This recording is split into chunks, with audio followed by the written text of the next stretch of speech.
Bonjour à tous et bienvenue sur C17 en direct de l'Aquarium. Et j'ai une personnalité à mes côtés, Roselyne Coutan, directrice générale de l'Aquarium de La Rochelle, fondatrice avec son frère de l'Aquarium de La Rochelle.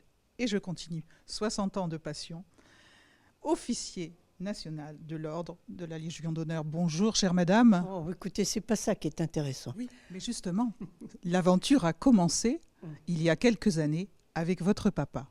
Oui, ce que j'ai besoin de vous dire, c'est que si j'accepte aujourd'hui de répondre à vos interrogations sur l'histoire de l'aquarium, c'est parce que j'ai besoin de transmettre. Aujourd'hui, je suis toujours directrice générale, mais c'est plus moi qui suis en activité. Nous avons la chance d'avoir, Pascal et moi, 2 enfants qui gèrent admirablement aujourd'hui ce grand centre. Ce qui est important de dire, c'est que c'est une entreprise totalement familiale, vous savez. Elle s'est créée par un homme, René Coutan, qui était mon père, et le père de Pascal, et qui nous a bercé toute sa vie avec un projet complètement moderne, futuriste, auquel personne n'a cru, qui était de construire un grand aquarium pour pouvoir faire des reproductions, montrer au public la fragilité des océans, pour que tout le grand public protège déjà ce monde marin. Il était en avance sur son temps dans beaucoup de domaines. Il a inventé les premiers aquariums marins. Il a mis en place des éclairages qui reconstituaient le spectre solaire, de façon à faire vivre des coraux. Il faisait éclore des méduses. Et nous avions dans notre maison de Sainte, qui était bien modeste, 50 aquariums. Et à Noël, on mettait nos chaussures devant un aquarium parce qu'il n'y avait pas de cheminée et que nous étions bercés et formés au monde marin et à l'écologie de cette époque, dans les années 60, je viens de vous dire. C'est dingue.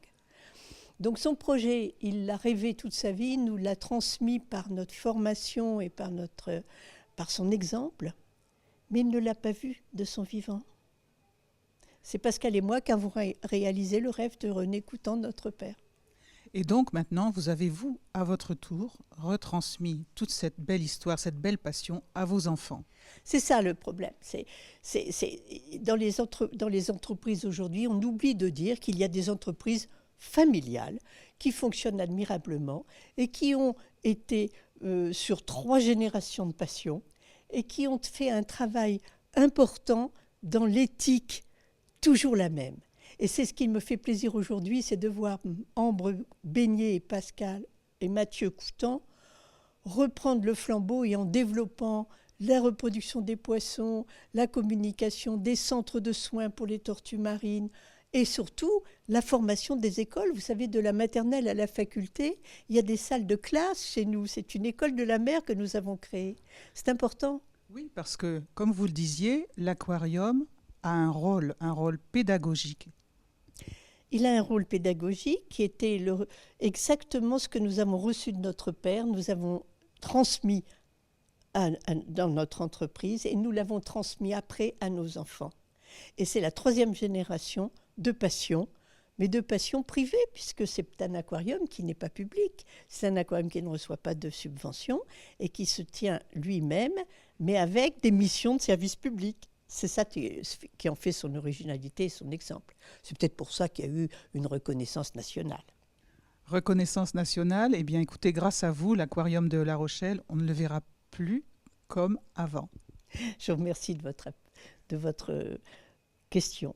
Et je vous remercie surtout de transmettre à La Rochelle que nous avons ouvert cet aquarium pour les Rochelais en avant-première. Et c'était le 21 décembre 2000.